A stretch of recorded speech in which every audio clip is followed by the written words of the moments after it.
Empreenda Doido, um programa criado para contar histórias inspiradoras de gente real que tomou as rédeas de sua própria vida. Empreender é enxergar no caos uma oportunidade. E doido é quem topa esse desafio. Como em toda atividade empreendedora, a vida também é feita de ciclos. E chegou a hora da gente se despedir da TV Nova. Agradecer demais, dizer que nós somos muito felizes aqui e que a gente é grato para sempre por tudo que vivemos. O Empreender Doido continua no YouTube, vai lá e digita Empreender Doido, se inscreve, clica no sininho para seguir a gente. E a gente também está no Instagram, @empreendedoido_oficial. Ele tinha tudo que todo mundo imaginava ser o ápice de uma carreira, executivo de uma grande empresa, fazendo o que sempre fez e o que sempre gostava. Até que resolveu chutar o pau da barraca e começar a empreender em vários negócios, porque aquilo sim o motivava e fazia os seus olhos brilhar. O papo de hoje é com Fernando Furtado Neto, uma fera naquilo que faz, não perde. Meu amigo, garoto, meu obrigado, amigo, meu irmão. Bicho. Obrigado mesmo. Eu que agradeço. Daquela época, que eu me lembro demais daquela casa lá em Piedade, das referências de tio Hamilton e tia Solange, o que você traz? Rapaz, eu trago uma saudade grande, assim, de uma infância. Eu posso dizer que eu tive uma infância muito feliz, porque a gente tinha muita liberdade, né? Naquela época, você morava em casa também. Na frente da tua casa também tinha um campinho de futebol.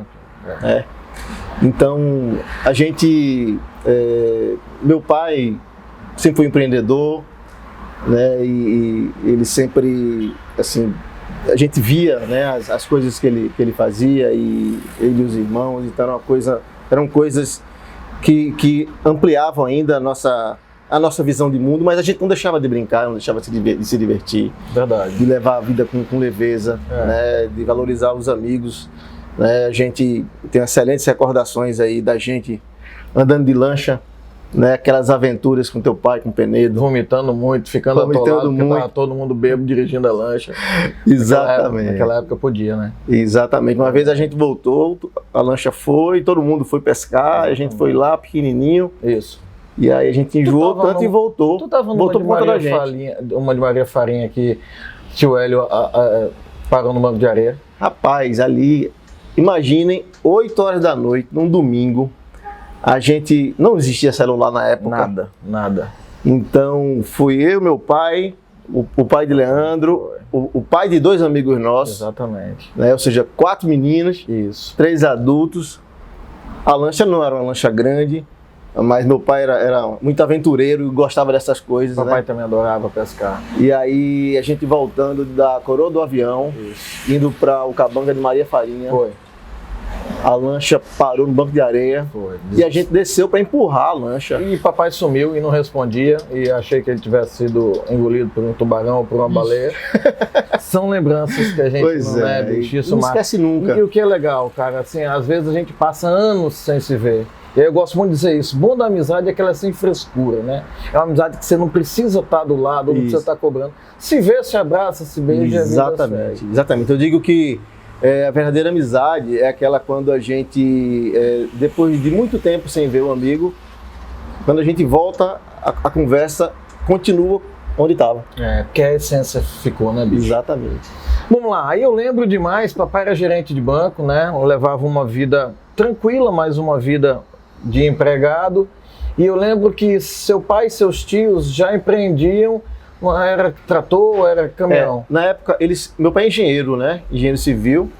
Então, ele tinha sido, antes, professor de matemática da escola técnica. Ele foi do exército também, lá atrás também.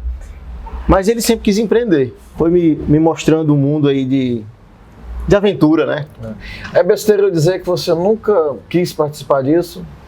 Cara, eu pensei em fazer engenharia um período, né? Mas eu me encantei pela economia. Quando eu estava no ensino médio, né, pro científico, né, eu tinha essa dúvida, mas o Brasil vivia um período muito complicado, né, com hiperinflação, né, e aquilo ali me deixava muito, assim, preocupado já, sabe? Puxa vida, será que não tem saída? Porque... E aí eu gostava de matemática, gostava de história, de geografia e tal. Então, assim, eu acho que isso tudo foi me fazendo... e aí comecei a me identificar com planejamento, ainda na faculdade. Comecei a trabalhar na empresa. Você fez economia? Fiz economia. Na onde? Na Federal, aqui em Pernambuco. E eu comecei logo a trabalhar na empresa do meu pai. Sim. Na empresa deles. Aí na época já não era mais construtora. Era uma empresa que vendia caminhões e tratores. A Grale, exatamente. Uma dificuldade grande, porque era uma fábrica nacional. Isso. Né? Então, quando teve a abertura do mercado, né, que Collor abriu para o mercado, que aí fez uma excelente coisa, né? Ele teve muita coisa errada, mas quando você abre para competição, você provoca, né? Então todo mundo... Depois de ter tirado todo o nosso dinheiro, né? Exatamente. Bloqueou tudo, congelou e depois fez um mal terrível. Verdade. Né? Mas nesse aspecto de abertura de mercado, no setor automobilístico, por exemplo, né, dizia que a gente tinha os carros eram carroças, né? Os carros nacionais. Não era mentira, não. E não era mentira, não. A gente sobreviveu aos Fusca, exatamente. Aos Fiat 147. Exatamente. Então, assim, era o caminhão a Grale. E aí eu comecei a identificar problemas, é uma coisa que isso me ajudou bastante, sabe? Falando em inovação, falando em construção de valor, eu costumo dizer que onde tem problema que tem oportunidade. Verdade. Talvez seja uma frase que remete ao que é empreendedor. O empreendedor, ele vê oportunidade no caos, né? Aquela história do Nizam, enquanto um chora eu vendo lenço, enquanto o outro reclama da chuva, eu estou vendendo guarda-chuva. Eu acho que é por aí. Exatamente. Então foi uma época de muito aprendizado, né? Assim, empresa familiar, a gente acha que é fácil, mas você tem que dar exemplo, né? Você tem que trabalhar mais. Exatamente. Então, assim, mas foi realmente muito aprendizado. Depois eu com isso me ajudou muito a entrar na Globo. Sim. Depois eu me formei, entrei no processo de seleção de trainee da Globo. E aí eu trabalhei lá 8 anos. Né? Então foi outra... Eu nem lembrava da Globo, só lembrava da TV Jornal. Eu comecei, né, no mercado de comunicação na Rede Globo. Aí fui fazer formação lá em São Paulo, Rio, passei um tempão lá. E aí voltando, comecei a trabalhar na área comercial. Né? Aí fui contratado, né, de trainee para executivo. E lá também foi uma grande lição, assim, muito aprendizado, muitos amigos. A Globo na época era a quarta maior rede de televisão do mundo, então tinha muitos padrões de excelência. E aí eu fui vendo como é que funcionava, né, empresa grande, mas sempre com aquela coisa de eu quero empreender. Vai chegar a minha hora. Exatamente. Hoje, falar em trainee virando executivo é ridículo, né? É impossível hoje. Naquela época a gente ainda contemplava um talento, né? Alguém fora da curva que pudesse. Hoje o cara tem que passar por N processos. O processo de seleção sempre foi muito rigoroso. Naquela época foi muito rigoroso também, sabe? Veio a equipe do Rio. Foram 7 trainees no Brasil, um do Nordeste, eu e mais 3 de São Paulo, que é o mercado, né? Um de Brasília, um de Belo Horizonte. E aí teve esse processo de seleção, foram 4 etapas. E hoje é muito difícil também. Continua muito difícil. Né? A gente vê histórias aí, né? Tem até um cara que eu tenho muita vontade de conversar. Esse cara era aquele Posso Ajudar do Bradesco. Hoje ele é um mega investidor, mora em Florianópolis, dono de academias. E aí... Mas eu não sei, cara. A impressão que eu tenho é que hoje as oportunidades não são tão disponíveis feito era na época da gente, né? De o cara crescer dentro de uma empresa. Até porque hoje as oportunidades de mercado e as empresas muito fechadas é uma impressão que eu tenho. Veja, eu estava semana passada em São Paulo, eu tive a oportunidade de conhecer o Mercado Livre, né? Dando um exemplo disso, eu participei de uma reunião que tinha uma executiva sênior, né, comandando a área comercial de determinado segmento do Mercado Livre, e tinham 2 meninas, literalmente 2 meninas assim, muito jovens, e me surpreendeu a qualificação, assim, a desenvoltura delas, sabe? O nível de conhecimento aprofundado do negócio, a maturidade para... Então, assim, hoje eu percebo que é difícil, né, eu entrar numa grande corporação assim, mas cada vez mais eu percebo que estão chegando no mercado ferramentas de qualificação. Concordo. Que permitem que você tenha esse nível de amadurecimento acelerado. E talvez seja uma nova geração, né? Uma nova formação que essa galera tem.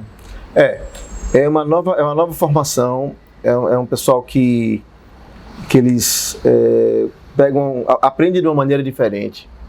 eles aprendem muito menos com profundidade, né? Eles são muito fazedores, muito ansiosos para querer fazer as coisas rapidamente. Isso é uma coisa muito boa, Verdade. né? Porque você aprende fazendo, aprende testando. E hoje em dia as coisas estão muito mais fáceis, no sentido de muita gente acha que está mais difícil, mas hoje informação tá disponível. Daqui a pouco a gente volta com Fernando Furtado Neto.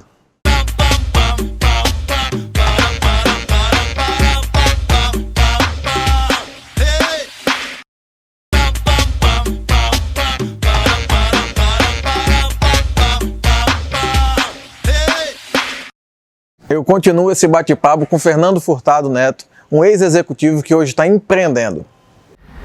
E aí, da saída da Globo até a chegada na TV Jornal, pra gente finalizar essa questão da tua trajetória e entrar na tua pegada hoje. Tá.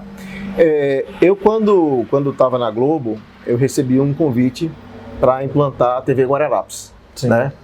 Era uma TV que não existia, e eu tinha acabado de vir do MBA, estava assim, super cheio de ideias. A Globo é maravilhosa, eu já estava lá há 8 anos. E aí eu muito inquieto, como sempre fui, né? Eu me sentia meio preso numa organização. Eu dizia que a Globo, ela era tão fantástica, né? Sabe aquela coisa de encandear? Sim. Sabe quando você tá assim, tem um carro com farol alto e você olha assim, você fica paralisado? É a impressão que dá de quem tá de longe. A impressão o que eu senti era isso, assim, ela brilhava tanto que ela encandeava, deixava você meio paralisado. Né? E eu sentia que lá fora tinha outras coisas acontecendo e eu queria participar dessas outras coisas. E aí eu aceitei o convite, né, implantar a TV do zero. Então eu coloquei ali muito do meu lado empreendedor, porque imagina, eu passei a vender uma média de audiência de 40 pontos para 1 ponto de audiência. Com todas as dificuldades. Com todas as dificuldades, não tinha tabela de preço, não tinha equipe. Negócio doido. Empreendedor. Eu sei bem o que é. Empreendedor total. E aí, tomara que eu consiga melhorar igual a TV Jornal. Vamos lá, devagarzinho. E aí, depois de 6 meses, eu recebi uma proposta para a Tribuna. Aí eu disse que eu não estava no momento, não sei o que. 1 ano depois da TV Guararapes, eu aceitei a proposta de assumir a área comercial da TV Jornal. Aí fiquei lá 6 anos, e foi outro grande aprendizado também, porque foi lá que eu enxerguei que onde tinha ociosidade e recursos e ativos intangíveis, se juntasse tudo isso, você passaria a gerar valor. Sim. Então isso tem sido a base do que eu tenho construído a partir daí. Aí o cara, diretor, bonitão, dinheiro no bolso, competente, resolve chutar o pau para empreender. Cara, é muito louco isso, né?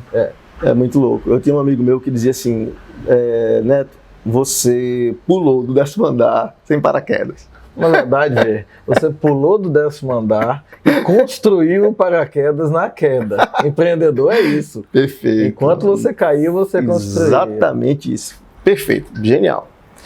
E foi isso que eu sentia, sabe? Porque quando a gente é empreendedor, primeiro você sonha, né? Você é apaixonado por alguma coisa. Eu digo sempre que se você junta paixão, habilidades, ativos de um modo geral, né? Eu falo muito de ativos intangíveis. Eu costumo dizer, eu tenho várias provas que você não precisa ter dinheiro para ganhar dinheiro. É verdade. Né? Basta você combinar ativos. Então, o que é que eu fiz? Eu vi que na televisão, como todas as empresas, a grande maioria delas vive em período tem ociosidade de produção, de capacidade produtiva. Então, o espaço que você não vende comercial de uma TV, aquilo ali é como se fosse um avião que decola com uma poltrona vazia.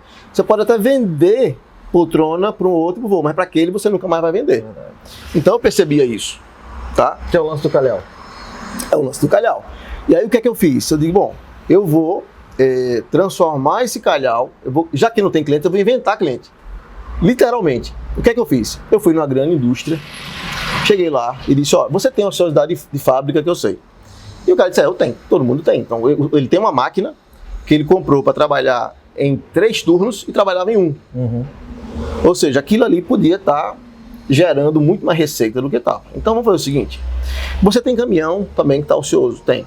Então eu vou pegar a minha ociosidade da grade com as suas ociosidades e a gente vai criar uma marca nova e vai lançar no mercado. Você não vai gastar R$1 a mais do que você gasta, também não vou gastar, a TLV não vai gastar e ele está fechado. Aí eu cheguei, né, para a minha diretoria na época, já com o projeto pronto. Só que aí o que acontece é que os modelos, né, tradicionais, eles têm muitas amarras, muitas vezes. Então, no primeiro momento, aquela ideia foi muito bem aceita, né? E disseram, olha, mas não é a política do grupo a gente fazer isso aqui agora, porque a gente não quer trabalhar com produto. A gente quer trabalhar com entretenimento, quer trabalhar com informação, com jornalismo, né? Então, eu disse, eu entendi. Só que aquilo ficou na minha cabeça. Mas você continuou lá? Continuei lá, tá? Só que eu já estava com o meu projeto pronto. Então, na hora que eu saí da empresa, eu decidi não querer mais ser executivo. Eu disse, eu vou montar meu negócio porque eu tenho meus ativos, que é o meu network, a minha capacidade de fazer projeto, minha articulação, né? E já tenho essa ideia pronta, e aí eu vou começar a fazer. Show. E aí eu comecei a desenvolver os projetos. Em 2007 eu abri a Fullmarcas, né? Com a Cinderela, a gente lançou vários produtos da Cinderela, né? Foi um grande case de venda, mas as margens eram muito pequenas, porque a gente trabalhava com bem de consumo, né? Público C&D. O público C&D, os produtos eram baratos, e a abrangência era Pernambuco. Entendi. Eu não tinha uma cobertura maior. Só que aquela coisa, o empreendedor, muito otimista, né? Acha, eu vou conseguir e tal. Mas o que foi que aconteceu ali? Eu aprendi muito. Verdade. Eu aprendi que você tem que trabalhar com mercados maiores, você tem que ter, quando você não tem margem, você tem que trabalhar com volume. É isso, né? É isso aí. E toda a minha tese, ela foi consolidada, ela foi ratificada, confirmada. Ou seja, se você juntar, então tinha uma fábrica que fazia isso, né? Ela produzia. Tinha um distribuidor que distribuía, né? Tinha a TV, o personagem que colocava a imagem, apoiava, né? E eu orquestrava isso. Show. Né? Então eu tinha uma participação e aí os negócios crescendo de tal maneira que chamou a atenção da Maurício de Souza, em 2010. Exatamente. Eu lembro dessa história, você é extremamente dedicado à criação de novos produtos para usar eles como o mesmo caso da Cinderela. O mesmo caso, exatamente. Aí a coisa mudou, porque foi a maior empresa de licenciamento do Brasil e elas nos localizaram aqui. Só tem um cara que conhece de licenciamento, um doido. Um doido, Mas né? Na verdade. Porque assim, eu acho que no lance que você falou dos caminhões e do calhau todo, o problema é o seguinte, as pessoas olham e dizem o seguinte, cara, isso é tão novo, isso é tão bom, que se fosse bom mesmo, alguém já tinha inventado. Isso. Aí fica você inseguro, fica o canal achando que não era para fazer, e podia ser um projeto extraordinário. Exatamente não isso. É? E exatamente, a gente não... Eu costumo dizer, Leandro, que as pessoas não têm a obrigação, nos seus momentos de vida, coincidir com o momento de vida de outra pessoa num projeto. Muitos projetos bons, com pessoas certas, não dão certo, porque o cara está no outro momento. Exatamente. Entendeu? A empresa, aconteceu comigo, você é da área comercial também, quantas vezes você apresentou um projeto maravilhoso para uma empresa e você não entende como é que o cara não aceitou aquilo. É isso mesmo. Mas por quê? Porque não está dentro do planejamento estratégico dele, não está no momento, ele tem outras prioridades, outras necessidades. Às vezes até, cara, é uma coisa que eu aprendi agora, a gente está amadurecendo, né? É que as ideias eram extraordinárias, mas, poxa, incrivelmente adiantando o mercado ou adiantando algo que ia acontecer. Isso. Eu lembro do Viva Recife, o JC Online patinava. Isso. E eu criando uma espécie de Google local e não virou, porque se o JC não conseguia vender propaganda online, propaganda banner de internet, como é que eu ia conseguir? Entendeu? Então assim, aí você vê depois de 2, 5, 10 anos as coisas acontecendo e aí você não tinha fôlego financeiro para conseguir. Exatamente. Hoje eu vejo você nas redes falando sobre empreendedorismo. Que pegada é essa? É pegar tudo isso, né? Tudo que eu aprendi fazendo e tudo que eu aprendi estudando, pesquisando. Eu sistematizei esse conhecimento, né? E cheguei à conclusão de que aquilo que eu estava fazendo para os meus clientes, para poucas pessoas, eu poderia ampliar, eu poderia estar ajudando mais pessoas. Então, eu aprendi o que é infoproduto, eu aprendi o que é curso online, eu aprendi o que é geração de conteúdo relevante, né? E eu estou juntando tudo isso. O objetivo é ajudar as pessoas, né, com muito conteúdo gratuito, né, com muito conteúdo relevante, e fazer com que o que eu aprendi, o que deu certo e o que não deu certo, possa servir para as pessoas, para que elas possam empreender.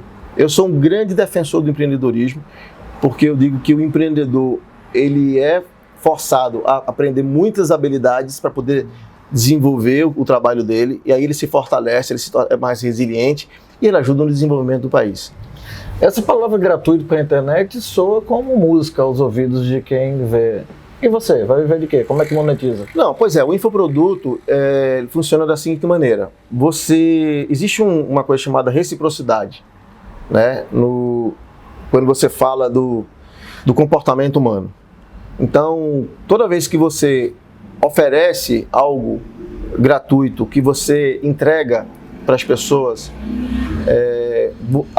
elas percebem aquilo, percebem valor, elas passam a confiar em você, né? Então, esses conteúdos todos, eles vão, em algum momento, se transformar num produto, né? Eles vão, em algum momento, e está chegando perto, né? A gente lançou agora, há 5 meses atrás, o Código-Chave, que foi um produto que ele foi um curso presencial, que tinha muito do que eu defendo, do que eu acredito, desse conhecimento. E aí eu estou lançando um outro produto agora, né, em breve, que vai ter uma pegada muito de inovação, muito de construção de valor. Mas é isso, você precisa, as pessoas precisam conhecer o seu conteúdo para enxergar valor. Então você né? podemos dizer que numa fase de concepção de produto você está na sua fase de maturação. Exatamente. Desenvolvimento. Eu trabalho com planejamento há muitos anos, né? Então, trabalho com pesquisa, então a gente sabe das dores, né? A gente tá vivendo hoje numa situação, e é o que me move hoje, é o seguinte: o Brasil tem 13 milhões de desempregados, onde quem está empregado, 60%, mais de 60% não está satisfeito com o que está fazendo. Perfeito. E, ao mesmo tempo, você tem muitas profissões e muitas empresas crescendo em negócios que, até um dia desse, profissões que nem sequer existiam. Verdade. Então, essas três coisas acontecendo ao mesmo tempo é muito intrigante. Então, a gente está vivendo um momento de quarta revolução industrial, com várias tecnologias aí, como inteligência artificial, Big Data, né, internet das coisas, que estão mudando o comportamento das pessoas, né, todos os setores estão sendo transformados. Eu me sinto na obrigação, como eu já passei por isso, o meu setor foi transformado, o setor de mídia foi transformado. Completamente. Né? Então, já passei por isso, eu sei como ajudar essas pessoas. Então, o conteúdo desse programa que eu estou disponibilizando em breve vai estar com essa pegada, ou seja, de preparar as pessoas para esses novos desafios, para empreenderem, seja empreenderem dentro das empresas que elas trabalham como intraempreendedores, maravilha, né? Ou seja, empreendendo por conta própria, negociando, abrindo um negócio novo, próprio. Entendi. Né? Para a gente começar a encerrar a entrevista, para onde a gente vai, como é que vão ser as relações de trabalho e qual o papel do empreendedorismo nisso tudo? As relações de trabalho, elas vão ser mais flexíveis, por vários motivos. As empresas, elas querem reduzir custo. Então, hoje você tem um dado, por exemplo, que o setor imobiliário cresceu, acho que foi em 2018, comparando, se eu não me engano, com 2014. Não sei exatamente qual foi o período de comparação. E cresceu pouco, né? E cresceu no setor corporativo. Aí você pergunta, poxa, mas essas empresas estão fechando, tem muitas empresas que estão encolhendo, como é que cresceu? coworking. Então esse é um dado. Eu vou muito a São Paulo e eu estou fazendo propaganda de graça agora para o WeWork, que é até fez um IPO agora, recentemente, ou vai fazer, não sei, mas está em vias de fazer, se não já fez. Eles são um dos maiores escritórios compartilhados, né, do mundo, e é extraordinário. Então você tem tudo que você precisa ter, sem você ter a preocupação com atividades que não te levam a nada, como a internet caiu, tá faltando café, entendeu? E todo mundo tá focado em fazer negócio. Talvez seja a palavra dessa nova geração, né? Compartilhamento, carro, casa, escritório, conhecimento. Conhecimento, exatamente. Então assim, os modelos, eu digo que nós estamos vivendo numa era de modelos colaborativos e inteligentes. Tá? Onde vale muito mais o quanto no modelo de negócio você consegue agregar valor para mim e vice-versa. Tá? E não importa, o que menos importa é se essa é uma relação de CLT, se essa é uma relação... Concordo. Né? Então, assim, o que as empresas estão fazendo, elas estão sendo cada vez mais orgânicas, mais ágeis, né? Cada vez mais pensando na felicidade, né? No bem comum, global. Né? Eu conversando com um amigo, falando de qualidade de vida, ele disse, não é qualidade de vida, é qualidade da vida do planeta. Exatamente. Entendeu? Então, assim, cada vez mais, esse nível de consciência, ele tá se ampliando, né? E as relações de trabalho, elas estão voltadas nisso. Tem uma coisa aí muito importante, um componente importantíssimo, que é o propósito. Claro. Né? As pessoas são atraídas por algo significativo. Você fazer falou parte sobre de isso, algo né? grande. Para a gente finalizar, Neto, onde é que as pessoas te acham? Eu tô no Instagram, eu tô no Fernando_Furtado_Neto. E lá acaba achando, exatamente. Tem alguns conteúdos, tô intensificando, como eu falei agora, tô preparando aí umas surpresas boas aí para vocês. Quem tiver interessado nesse tema e quiser discutir, eu estou à disposição. Eu adoro fazer isso que a gente está fazendo aqui. Maravilha.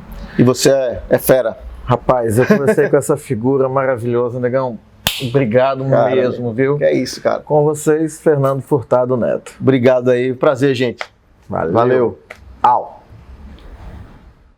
Foi um prazer estar com vocês nesses sábados, nesses 6 meses de muita luta, de muito carinho. Então não esquece, vai lá, segue a gente no Instagram, @empreendedoido_oficial, e no YouTube, vai lá, digita Empreendedoido, segue, clica no sininho, se inscreve no canal, que você vai receber tudo e todas as novidades que a gente tem aprontando para você. Porque com todo esse sonho, com todo esse desafio, empreender no Brasil vai continuar sendo coisa de doido. Obrigado!